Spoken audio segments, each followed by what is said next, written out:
Good morning, everybody. My name is Asase Jewel. My name is Romo Ahmed. My name is Maya. My name is Tony. All right, and today I wanted to start off by asking you guys a question. What does a classroom look like to you? An honors class specifically. Just picture it in your head. Did you picture something like this? If you did, that's fine, but why didn't you picture something like this? Don't feel bad if you picture something similar to the first image. In fact, according to a 2016 article, basic fundamental classes like Algebra 2 aren't offered in about 25% of high schools that have high percentages of Black and Latino students. This led me and my group to question, how does the lack of diversity in upper level courses affect the minority view of education? First, we're looking at how low access equals high student debt. In a 2015 article by Eric, most children attend classrooms that are homogeneous in family income, often race and ethnicity as well. The authors argue that quality and equity are inextricably linked, that programs that are segregated by race and ethnicity are rarely of equal quality. Better quality comes from good money, but not all families have access to those certain spending limits, which sets them back yet another step. In the article titled Honors Classes Leads to Diversity Debate, it suggests that all freshmen start off with the same honors class and decide if they want to continue honors once they've completed the course or drop out after that year. They have the option to take higher level courses for the freshmen who are a little bit more advanced. This way, everybody gets to experience an honors classes and still have a similar class with their friends. With this class, it encourages people to step out of their comfort zones and try something a little bit more challenging. Everybody is included and gets the help they need. No child is left behind. In a 2016 article by Kevin Coakley et al., in 2014, Black high school grads were more likely to attend college than their white peers. Even though the statistic seems encouraging for minorities, collegiate dreams are often crushed by a mountain of debt. This debt ultimately leads Black grads to face financial hardship head-on and set their careers aside. Noted in the Black-white disparity in student loan debt more than triples after graduation, in 2006, the U.S. Department of Education noted that Black graduates are more likely to take on student debt. Numbers show that young minorities desperately need to be on a college prep track to ensure that they do not become another statistic. The AP has become a cash cow for the college board. If it really wants to promote equity, offer the test for free.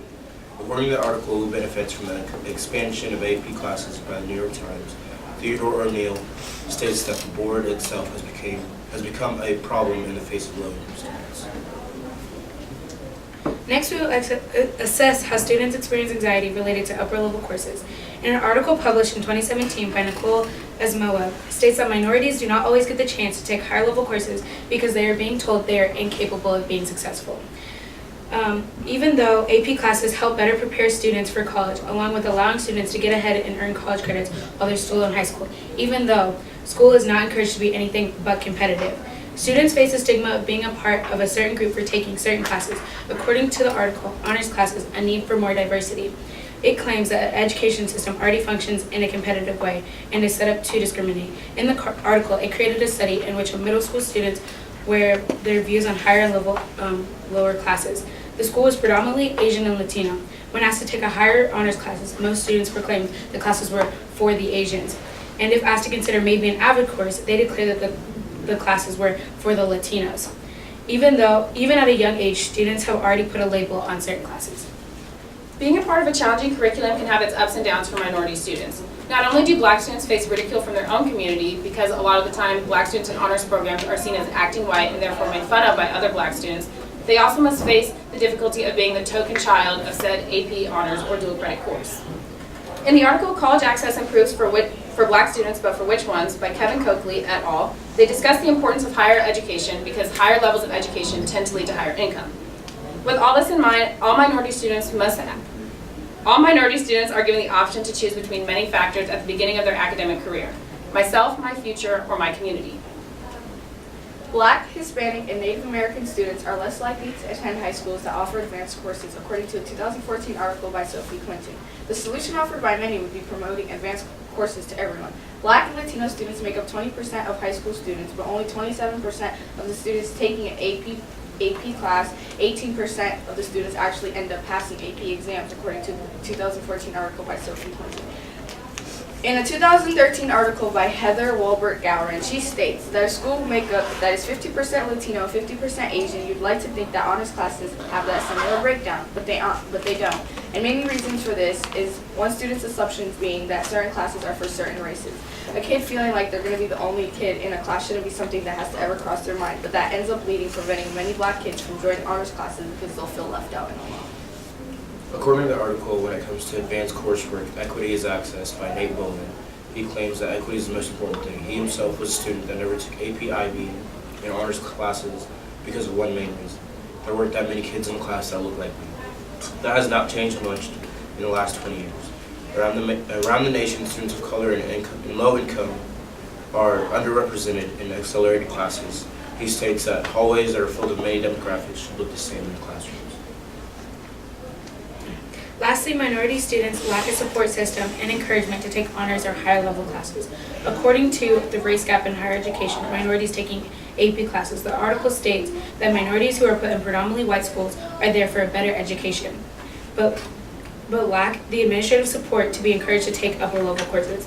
Students take honors courses to better their chances to get into a good college. The same article also claims that if we are consistently limiting the success of minorities, how could they possibly develop the confidence to be successful? In the 2017 article, it states that minorities do not always get the chance to take higher level courses because they are being told they are incapable of being successful. In a 2014 article by Sophie Quinton, she states, you don't have access for traditionally underserved students unless you have sufficient support that will get the students up to speed.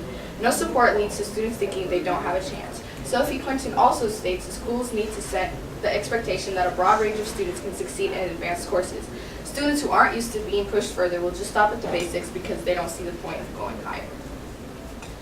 According to the article, who benefits from the expansion of AP classes by the New York Times, it seems logical to assume that taking a more rigorous class can have benefits in and of itself, by opening horizons and by sending a message to students that they are capable.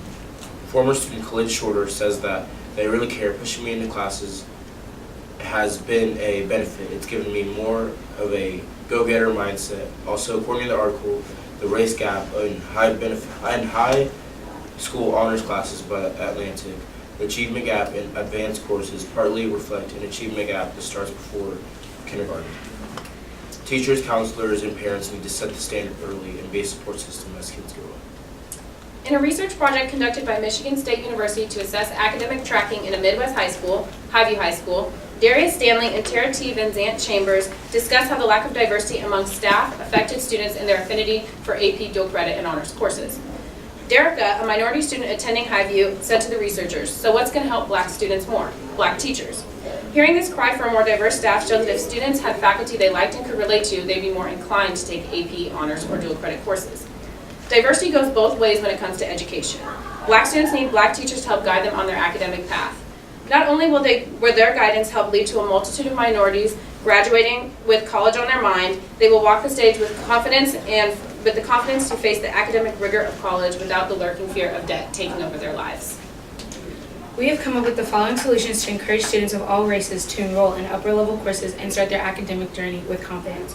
First, advertising AP dual credit and honors to minorities at a young age, eliminating the barriers of standardized testing, and showing how honors classes are fun and interactive, not just all notes and tests. When honors classes are promoted to everyone, inclusion will be felt on all sides. In the article, Honors Class Leads to Diversity Debate, it states how Evanston had a mission of embracing diversity and promoting equity and excellence for all students. Not just one race, but making sure everyone is included. To first show real change, the school got rid of an elite honors English class that has been offered to the highest achieving incoming freshmen, which are usually white.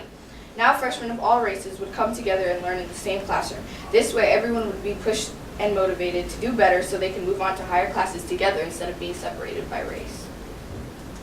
When it comes to combating the lack of diversity in upper level courses, the education system needs to stop closing the doors on students who do not perform well on standardized tests. In the article, College Access Improves for Black Students, but for which one, the idea of a holistic admissions process comes into play. More schools should make these tests optional and instead use a more holistic set of admissions criteria. By taking a more holistic view of students, minorities can finally have a chance to prove that they are more than just a number. This eliminates things like language barriers and poor test scores related to student test anxiety. Ways that challenging courses can be more interactive and fun is if teachers incorporate that the test is not the most important thing, and that learning and understanding is the best way to learn. In the article, Who Benefits from the Expansion of AP Class by the New York Times, teacher Fraser O'Leary had 64 students who took the AP test and they all failed. I was so excited, all 11 of them got 2s, said O'Leary. He later on states that a 2 means that they understand the text. It's the first time that some of these kids have been exposed to studying novels and or plays. He also states that being in an AP class helps students succeed in college. Diversity is severely lacking in honors courses despite the overall positivity that diversity brings to the classroom. So the next time one of you guys is feeling on the fence about enrolling in an honors course, think about this quote. Our diversity will not be a barrier, but rather a reason for our success. Thank you.